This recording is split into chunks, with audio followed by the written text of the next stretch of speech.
Hello there, welcome to my channel. My name is Eric and this is Wise Capital FX. So if you're new here, feel at home, feel relaxed, and you might want to click the subscribe button.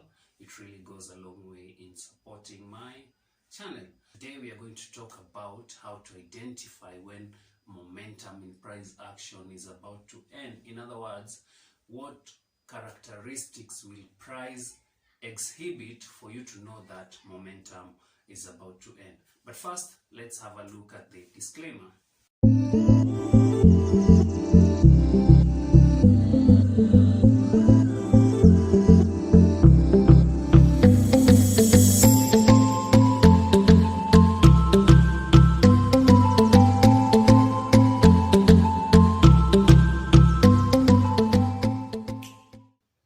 So we need to understand what is momentum. Momentum is more of a force, yeah? So if we have bullish momentum, we expect that price would be climbing upward very fast, and if we have bearish momentum, we expect that price will be dropping very fast. So how do we identify when momentum is about to end? Now, usually momentum will come to an end, or you might expect momentum to come to an end when price is approaching a key level. Now, key levels are either resistance or support. So we want to look at the way price will behave when it is approaching these key levels. We will look at it from two angles. We will use candlestick analysis to help us understand when momentum is about to end, and we'll also look at how you can use wave analysis to help you know when momentum is about to end. So, candlesticks are very important because they help you to understand which players are in control. It can either be buyers are in control, sellers are in control, or we will get a different type of candlestick when buyers and sellers are equal in terms of strength. These are the neutral candlesticks. So we'll get things like doji, spinning tops, etc. I will prepare a different video for all that. So when price is going upward, we expect it to give us some bullish candlestick. It is going upward, right?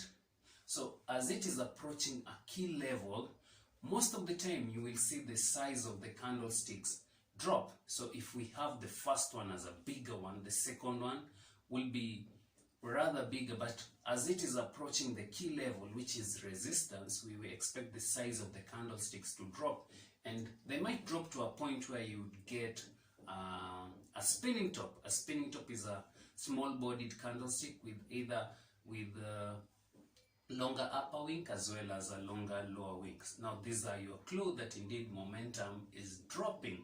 Now we also want to use a wave analysis to help us know that indeed momentum is decreasing. The way you usually do this is for you to identify if the series of higher highs and higher lows have been interfered with. So I've said several times, if the market is going upward, it will show you a series of higher highs and higher lows. And if it is going down, it will give you a series of lower lows and lower highs. Now, when we have strong bullish momentum, we expect to get some very long impulse moves, or if we have strong bearish momentum, we expect some very long bearish impulse moves. Then we will usually get a retracement, but as price is approaching a key level, either a support or resistance, we expect price to stop giving us these strong moves. It will now tend to be coming to a point of arranging until a point where the series of lower lows and lower highs will be broken. Now, to put this, or to help you understand this point further, we will jump to the charts and see how price will behave based on candlestick analysis as well as based on wave analysis. And I really hope this will help you in doing your analysis. Before you drop to try to gauge if there is a drop in momentum in price, you need to understand where price is. And that is what we are going to do on this chart. So this is pound Aussie H4 chart. We're going to look at it from various angles. I'm going to draw various supports and resistance. If you're not aware of this concept, kindly go read about them or visit my other videos. I've talked about it several times, and that is what will help you to know more about this. So if I take this tool, you can clearly see this level has been holding as a resistance, right? So that is a key level. You can also see from the bottom we have this key level, right? So this level has also been holding as a support. So first you need to identify these levels. These levels, let's just put them. See, that is they could be that level, right?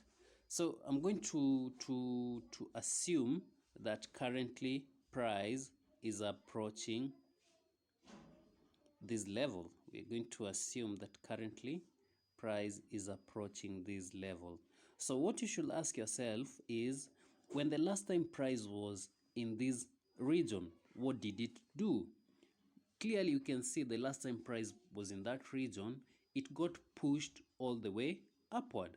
So as price is approaching the same level, you might want to check if there will be drop in bearish momentum, because that is your clue that indeed that level might hold. So if we zoom in, to that region, you can see that indeed as price was dropping to that zone, we are getting the bearish candlesticks becoming smaller and smaller, So that is your clue that indeed momentum is dropping for the bears. And at the same time, we now start to see that we are getting some bigger bullish candlesticks. So we have a shift in momentum.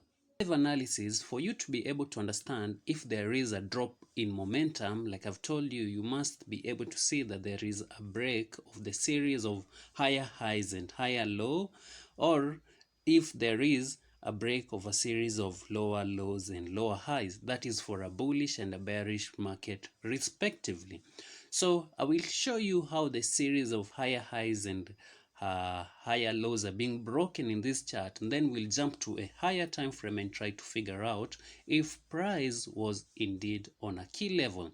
So if you look carefully, this is what the market is doing, but it reaches a level where now it tends to break the series of higher highs and higher low, plus we get a break of a trend line. Now when a trend line is broken, that is a very important indication that indeed has most likely changed the direction. So this is the level that I'm talking about. So we will jump to a higher time frame and try to find out, is that level a key level, or is that level a key resistance level? So let me use a resistance. Sorry, let me use a vertical line. So that region. So if we change the time frame to maybe daily, clearly you can see that the last time price was there, it held as a resistance. So, and then price changed the direction. That marks the end of today's learning session. This question was asked by one of you, Kate, and I really hope it has helped you to understand the content. Otherwise, if you enjoyed what I was offering today, don't forget to give me those likes and don't forget to subscribe. Until next time, goodbye.